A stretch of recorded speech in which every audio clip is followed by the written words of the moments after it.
I feel really privileged to be here.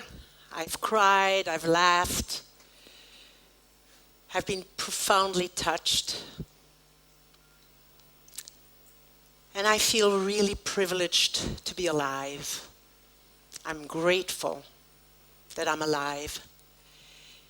In 1944, my parents were in a concentration camp in Vichy France.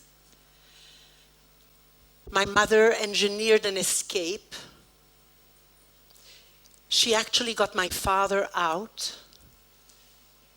And my parents walked through the Alps. My mother was pregnant with me. And when they got to the Swiss border, the border was closed to refugees. My mother threw herself into Switzerland. Anything for her was better than going back to the hell she came from. And my father succeeded in smuggling himself a few days later.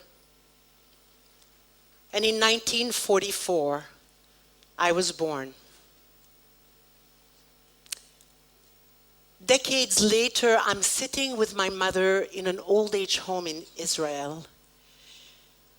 And I cannot bear to see her.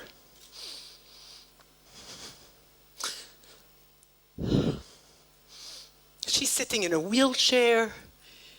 She doesn't know who I am.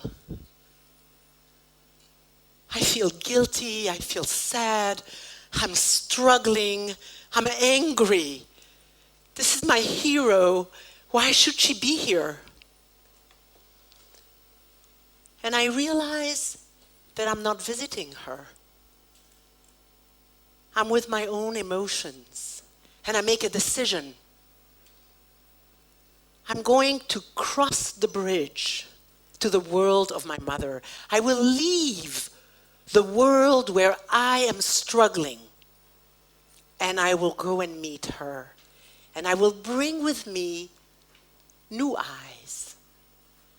And so I did. I came, I sat across from her, and I crossed the bridge, and I landed in her world, and I looked at her. And she looked at me. And in Yiddish, she said,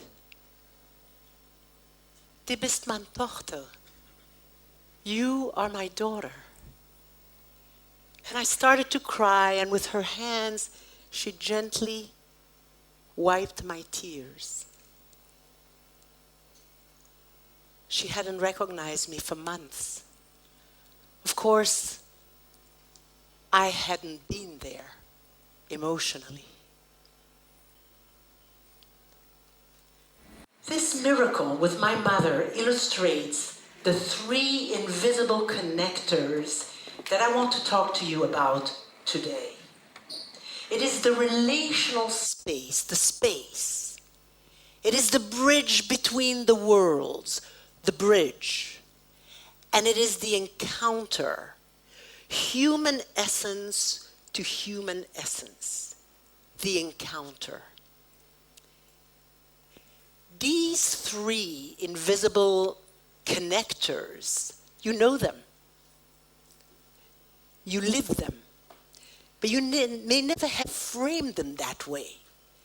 And in working with couples for many, many years, I've come to see that those are the three invisible connectors.